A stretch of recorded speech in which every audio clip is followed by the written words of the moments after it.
안녕하세요. 안녕하세요. 네. 자, 법규 강의하고 있는 김희영입니다. 우리 그 착한 사람을 뭐라 그래요? 법 없이도 살 수 있는 사람, 이렇게 얘기를 하잖아요. 근데 법 없이 살 수 있는 사람을 다시 두 부류로 나눌 수 있다면, 하나는 법에 대해서 아주 잘 알고 있는 사람, 그걸 우리 유식한 사람이라고 할까요? 하여튼 법에 대해서 잘 알고 있는 사람이 있는가 하면, 법에 대해서 무지한 사람이 있단 말이에요. 근데 법에 대해서 잘 알고 있는 사람은 어떤 게 범법행위고 어떤 게 합법화된 행위인지를 알아. 그러다 보니까 그러니까 범법행위를 안 하게 되는 거죠. 그러니까 영원히 착하게 살 수가 있어요. 그런데 비해서 법에 대해서 무지한 사람, 또 법에 대해서 알려고 하지도 않는 사람은 자기도 모르게 범법행위를 하는 경우가 꽤나 많습니다.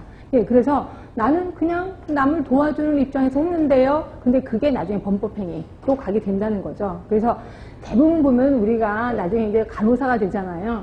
그래서 현장에서 뭐 사람의 생명을 다루는 행위를 하다 보니까 꼭 범법행위를 나도 모르게 하는 경우가 있어요. 근데 희한하게 닥터들은 유식합니다. 똑같이 법을 배우거든요. 우리랑 똑같이 배우는데도 불구하고 이게 머릿속에 많이 남아있어요.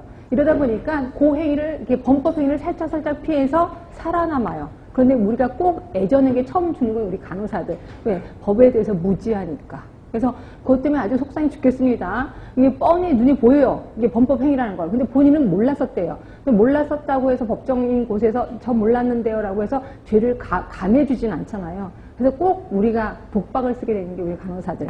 근데 이런 거를 모르고 대부분 현장에 계시는 교수님들은 아 이거 법규 이거 골치 아프다. 그래서 어떤 교수님은 많이 나오는 문제만 딱 보고 아예 법규 과목을 없애버리는 학교도 있어요. 그러고 나서 기출문제 딱 보고 이것만 외워 라고 해서 간신히 국가고시만 통과하는 그런 학교도 한 군데 있습니다. 어느 학교라고 얘기는 하지 못하겠는데 근데 그 학생들은 떨어진 적이 없어요. 그래서 이제 법은 붙긴 붙어요. 붙긴 붙는데 이제 생활하면서 법을 모르니까 혼자 당한다 이렇게 생각하시면 돼요. 그래서 저는 법은 우리가 간호사 생활을 하려면 이건 죽을 때까지 좀 알아야 된다라는 생각을 하는데요. 이거를 시험을 앞두고 시험에 대해서 대비하는 그런 식의 단기적인 수업보다는 장기적인 수업이 좀 나을 것 같아요. 장기적인. 그래서 오늘부터 여러분들은 핸드폰 다 있으시잖아요. 핸드폰에 앱을 하나 까시는데요. 앱이 법제처라는 앱이 있어요. 법제처. 이걸 꼭 하나 깔아두세요. 그래서 깔아두고 그 다음에 툭하면 잘 모르겠다. 그럼 무조건 뒤져보시면 돼. 우리랑 관련된 법은 모두 11개밖에 없거든요. 그래서 내가 잘 모르겠다. 이거에 대해서 내가 지금 하는 행위가 범법행위인지 합법화된 행위인지 모르겠다. 그럼 찾아보시면 웬만하면 다 있습니다. 그래서 이걸 하시면 되고요. 만약 이도 저래도 모르겠다. 그러면 나중에 저한테 핸드폰으로 연락 주셔도 괜찮습니다. 그럼 제가 법에 대해서는 대응하도록 힘을 좀 기르도록 하겠습니다. 하여튼 그렇고요.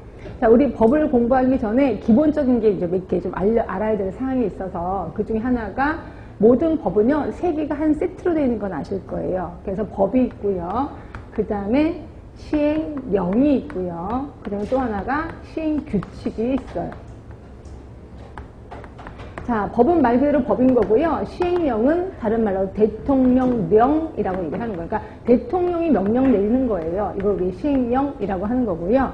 시행규칙은 누가 명령을 내리는 거냐면 보건복지부령이에요. 그러니까 보건복지부가 명령을 내리는 거예요. 그래서 밑으로 갈수록 약간 현실적인 거예요. 현실적인 거. 그리고 위로 올라갈수록 약간 기본적인 것만 제시를 하고 있는 거야. 그래서 대부분 현장에서는 우리 시행규칙에 좀 신경을 써주시는 게 좋을 거예요. 그러나 국가고시를 대비할 때는 당연히 법에 대해서 시험에 좀 많이 나오겠구나 이렇게 생각하시면 돼요. 그래서 주로 법에 대해서 제가 가르쳐 드릴 거고 또 반드시 알아야 될 것들이 령이나 규칙이 있어요. 그러니까 이런 것들은 몽땅 다 하지는 않을 겁니다. 령이나 규칙은 다 하지는 않을 거고 필요한 사항만 제가 이게 파리가 이런 필요한 사항만 거기 우리 책에 보시면 네모 박스로 되어 있을 거예요. 이게 령이나 규칙 쪽이에요. 그래서 대부분 시험 문제는 령이나 규칙은 잘 안 나오는데 그래도 나올 것들이 좀 있어서 제가 거기다 표시를 해놓은 거고요.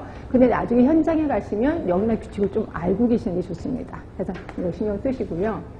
그 다음에 또 법에 대해서 또 기본적인 내용이 또 하나 있는데 그게 이제 뭔 소리냐면 기본 계획서라는 게 하나 있어요.